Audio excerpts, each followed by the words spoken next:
हाँ, तो दोस्तों इस वीडियो के अंदर हम पॉपुलर फाउंडेशन के आईपीओ के बारे में बात करेंगे और जानेंगे कि इस आईपीओ के अंदर आपको अप्लाई करना चाहिए या नहीं। चलिए शुरू करते हैं।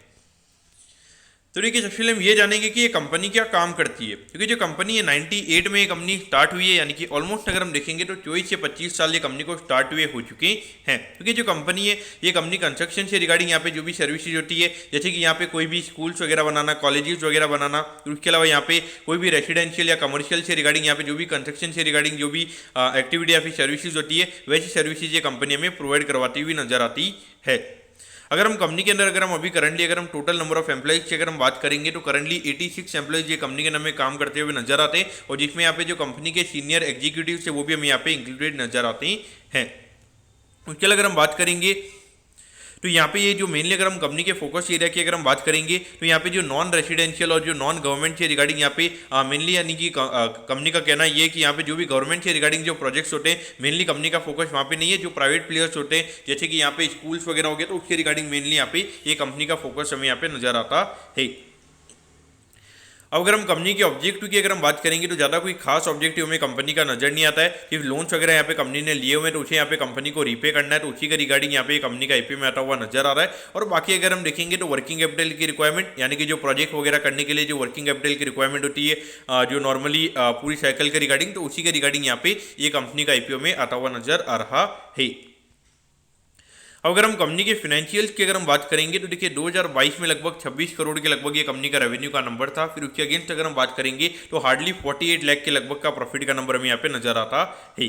अगर हम 2023 में अगर हम देखेंगे लगभग 22 करोड़ से ये कंपनी का रेवेन्यू का नंबर हमें बढ़ता हुआ नजर आया है। तो 2023 में कंपनी के रेवेन्यू ग्रोथ की अगर हम बात करेंगे काफी फिनोमिनल ये ग्रोथ के नंबर हमें नजर आते हैं। लेकिन अगर हम प्रॉफिटेबिलिटी की बात करेंगे तो ये नंबर लगभग 1 करोड़ 19 लाख के लगभग नजर आता है, क्योंकि कहीं ना कहीं देखा जाए तो अच्छा ग्रोथ का नंबर हमें यहाँ पे ये नजर आता है।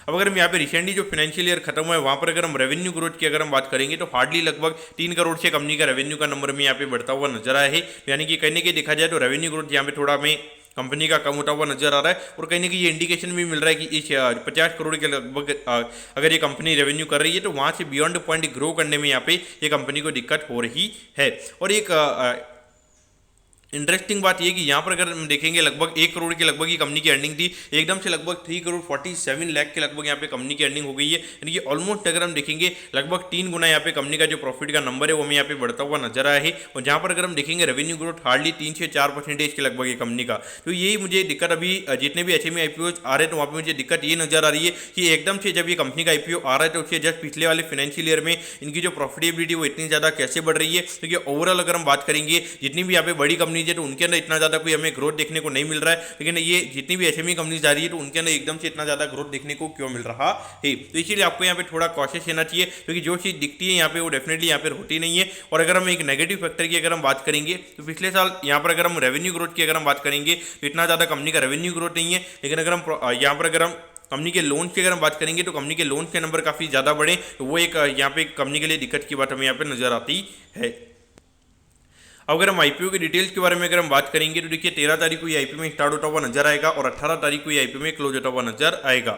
अगर हम प्राइस के बारे में अगर हम बात करेंगे तो 37 रुपीज़ पर शेयर पे ये कंपनी में शेयर देती हुई नजर आ रही है। और 3000 शेयर का लॉट शेयर हमें यहाँ पे कंपनी का नजर आता है। यानी कि एक लॉट को अप्लाई करने के लिए यहाँ पर आपको लगभग 1,11,000 रुपये यहाँ पर आपको लगने वाली है। अगर हम टोटल इशू साइज की अगर हम बात करेंगे लगभग 19 करोड़ 87 लाख के लगभग का आईपीओ का इशू साइज हमें यहाँ पर नजर आता है। ये पूरा पैसा हमें कंपनी के पास में जाता हुआ नजर आएगा। और इसमें अगर हम रिटेल कोटा की अगर हम बात करेंगे तो अराउंड 50% के लगभग यहाँ पे कंपनी का रिटेल कोटा है। यानी कि लगभग 10 करोड़ के लगभग का रिटेल कोटा में यहाँ पे कंपनी का नजर आता है। और ये जो कंपनी है कंपनी हमें बीएसई के एसएम प्लेटफॉर्म पे ये कंपनी हमें लिस्ट होती हुई नजर आएगी। अब अगर हम टाइम टेबल के बारे में अगर हम बात करेंगे तो देखिए ये जो कंपनी का जो अलॉटमेंट स्टेटस है वो 19 तारीख को आपको पता चल जाएगा कि आपको अलॉटमेंट मिला ही। अगर अलॉटमेंट नहीं मिलता तो 20 तारीख को रिफंड मिल जाएगा। 20 तारीख को आपके डीमेट अकाउंट में शेयर आ जाएंगे अगर आपको अलॉटमेंट मिलता ही। और 23 तारीख को ये कंपनी में लिस्ट होती हुई नजर आएगी।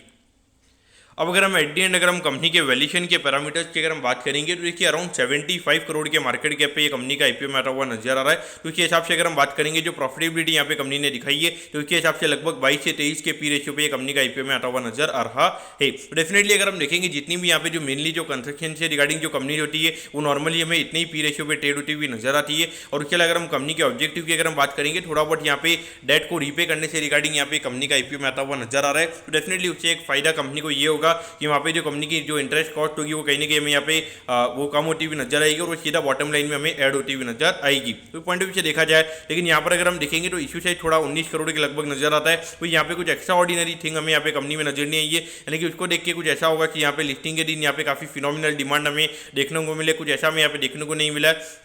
तो मैं पर्टिकुलरली यहाँ पे क्या करने वाला हूँ, मैं 99% ये आईपीओ को अवॉइड करने वाला हूँ। हाँ, अगर बाई चांस अगर मुझे लगता है कि थोड़ा बहुत सब्सक्रिप्शन अगर यहाँ पे अच्छा हो रहा है तो हो सकता है कि मैं यहाँ पर अप्लाई कर सकता हूँ, लेकिन 99% चांसेस ये रहेंगे कि मैं ये आईपीओ को अवॉइड करने वाला हूँ। और आपको मेरा रिकमेंडेशन ये रहेगा कि अगर आपको 5% का भी अगर आप बिल्कुल भी रिस्क नहीं ले सकते, यानी कि अगर 5% लॉस पे अगर ये कंपनी लिस्ट हो जाती है और अगर आप ये लॉस चैन नहीं कर सकते हो तो वहाँ पर डेफिनेटली मेरे ख्याल से यहाँ पर आपको ये आईपीओ को अवॉइड ही करना चाहिए। तो दोस्तों मैं कहता हूँ कि पॉपुलर फाउंडेशन के आईपीओ के बारे में आपको सब कुछ समझ में आ गया होगा। अगर आपकी कोई भी क्वेरीज है आप कमेंट कीजिए, मैं जरूर आपके कमेंट पर रिप्लाई करूंगा। ओके दोस्तों, thank you, have a nice day.